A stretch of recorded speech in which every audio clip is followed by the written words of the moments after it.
Wi-Fi is not internet. It's a wireless signal, and that's exactly what we're talking about today. The wireless networking signals that connect the world together without using a single copper cable or fiber. Simply put, wireless networks go beyond just Wi-Fi. It's also Bluetooth, NFC, and RFID. These use radio waves instead of cables in order to transmit data to each device. This is what gives us everything from home internet to contactless payments to our smart devices. You should think of it like this. Wireless networking is like a series of invisible highways in the air. Each technology, Wi-Fi, Bluetooth, NFC, drives on a different lane with its own speed limit and distance. The faster the lane, the shorter the distance. The slower the lane, the further it can go.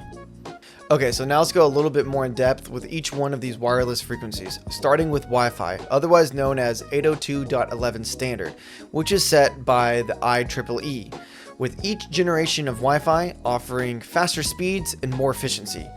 Now we're going to go through some of the most common 802.11 standards that have happened or that we still currently have. Wi-Fi 1, 802.11b, frequency 2.4 gigahertz, max speed 11 megabytes a second. Wi-Fi 2, 802.11a, frequency 5 gigahertz, max speed 54 megabytes a second. Wi-Fi 3, 802.11g, frequency 2.4 gigahertz, max speed 54 megabytes a second. Wi-Fi 4, 802.11n, frequencies dual band 2.4 and 5 gigahertz, max speed 600 megabytes a second. Wi-Fi 5, 802.11ac, frequency 5 gigahertz, max speed 6.9 gigabytes a second.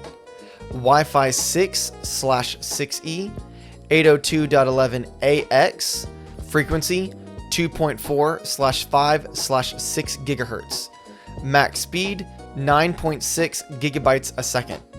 Wi-Fi 7, 802.11be, frequency 2.4/5/6 gigahertz, max speed approximately 46 gigabytes a second. It is important to note that Wi-Fi 6E and Wi-Fi 7 are the first set to actually expand into the 6 gigahertz spectrum, allowing for even bigger bandwidth in dense environments. The ranges and frequencies are as followed: 2.4 gigahertz, longer range, slower speed, more interference. 5 gigahertz, faster speed, shorter range, less interference. 6 gigahertz, ultra high performance, used for Wi-Fi 6E/7, but very limited range. Each frequency band is a trade-off between distance, penetration, and data rate. Now let's move on to Bluetooth. This wireless frequency is designed for short-range communication, typically up to about 10 meters. It uses the 2.4 gigahertz ISM band and connects peripherals like keyboards, headphones, and controllers.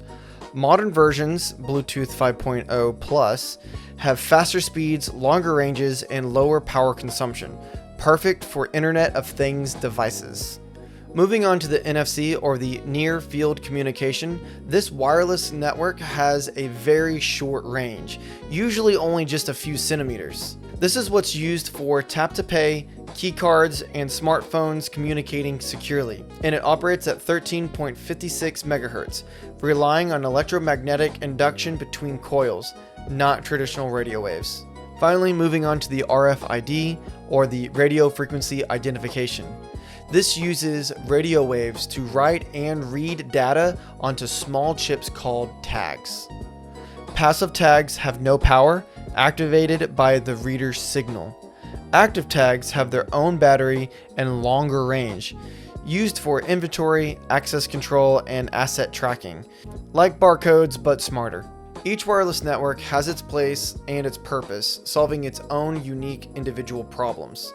Wi-Fi 6 with a huge range transfers internet and data. Bluetooth has a smaller range and it's meant mainly for audio and devices. NFC is an extremely small range and it's meant for payments and immediate access.